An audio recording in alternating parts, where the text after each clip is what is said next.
நாமக்கல் மாவட்டம் ராசிபுரம் பக்கத்துல மலையை குடைந்து மண் அள்ளி அதிகாரிகளோட துணையோடு இயற்கை வளம் கொள்ளையடிக்கப்பட்டு வரதா ஒரு குற்றச்சாட்டு எழுந்திருக்கு. இது குறித்த ஒரு செய்தி தொகுப்பு. நாமக்கல் மாவட்டம் ராசிபுரத்தை அடுத்த போடிநாயக்கன்பட்டி, சிங்காளந்தபுரம், பேலுக்குறிச்சி, சேந்தமங்கலம் உள்ளிட்டவை கனிம வளம் மிக்க பகுதிகள். இங்குதான் இயற்கை வளம் மிக்க கொல்லிமலையும் உள்ளது. கொல்லிமலையை ஒட்டியுள்ள பகுதிகளிலிருந்து மேட்டூர் மால்கோ நிறுவனத்திற்கு பெருமளவில் சரளை மண் வெட்டி எடுத்து செல்லப்பட்டு வந்தது. பொதுமக்களின் கடும் எதிர்ப்பை தொடர்ந்து மண் வெட்டி எடுப்பது மாவட்ட நிர்வாகத்தால் நிறுத்தப்பட்டது. தற்போது கொல்லிமலையை அடுத்துள்ள சின்ன கணவாய் பகுதியில் தனியார் ஒருவருக்கு மண் அள்ள அனுமதிக்கப்பட்டு அதிக அளவிலான சரளை மண் வெட்டி எடுக்கப்படுவதாக புகார் எழுந்துள்ளது. அதிகாரிகளின் ஒத்துழைப்போடு விதிமுறைகளை மீறி மலையை குடைந்து மண் அள்ளப்படுவதாகவும், இரவு நேரங்களில் ஊர் அடங்கிய பிறகு டிப்பர் லாரிகளில் மண் வெட்டி கடத்தப்படுவதாகவும் பொதுமக்கள் குற்றம் சாட்டுகின்றனர்.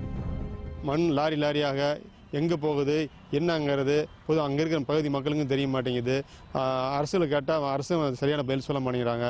இது சம்பந்தமாக பல மக்களும் புகார் கூறியும் இந்த அரசு அதுக்கு உண்டான பதிலும் கூறாமல் இயற்கை வளங்கள் முழுசாக கொள்ளையடிப்படுகிறது. பல ஆயிரம் ஏக்கர் அரசுக்கு சொந்தமானது தான் அங்கே இருக்கிற மக்கள் எல்லாம் சொல்லிட்டு இருக்கோம். ஆனால் இது அரசுக்கு சொந்தம் இல்லை, இது தனியார்னு சொல்லி சிலர் ஊடுருவி அந்த இடத்த வெட்டி எடுத்துக்கிட்டு இருக்காங்க. இதனால அரசுக்கு போக வேண்டிய மக்களுக்கு சேர வேண்டிய பணங்கள் தனியாருக்கு போகிற மாதிரி சூழ்நிலை இருக்குது. இதெல்லாம் இந்த அரசானது கண்டெடுத்து இதை தடுக்கணும். சம்பந்தப்பட்ட இந்த இடம் தனியாருக்கு சொந்தமானது என்று கூறப்பட்டாலும் இயற்கை வளங்களை அழிக்க அரசு ஏன் துணை நிற்கின்றது என்று, இந்த இடத்தில் மண் வெட்டி எடுக்க எதன் அடிப்படையில் அனுமதி அளிக்கப்பட்டது என்றும் சமூக ஆர்வலர்கள் அடுக்கடுக்காக கேள்விகளை எழுப்பியுள்ளனர். கனிம வளத்தை ஒரு தனிநபர் ஒரு பெரும் முதலாளி ஆக்கிரமித்து கொண்டுட்டு போயிட்டு இருக்காங்க. இது சம்பந்தமா எங்க போய் கம்ப்ளைண்ட் கொடுத்தாலும் எந்த ஒரு நடவடிக்கையும் இல்லை.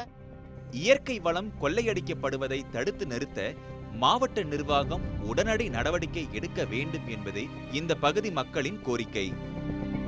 ஏற்கனவே மழையின்றி வறட்சியில் தவிக்கும் இந்த பகுதி மக்களுக்கு இப்படி இயற்கை வளங்களை அளிப்பதால் மேலும் வறட்சி ஏற்படும் என்று அச்சம் தெரிவித்து வருகின்றனர். உடனே இதன் மீது அரசு நடவடிக்கை எடுக்க வேண்டும் என்று வேண்டுகோள் விடுத்துள்ளனர். நியூஸ் 18 செய்திகளுக்காக ராசிபுரத்திலிருந்து கௌரி சங்கர்.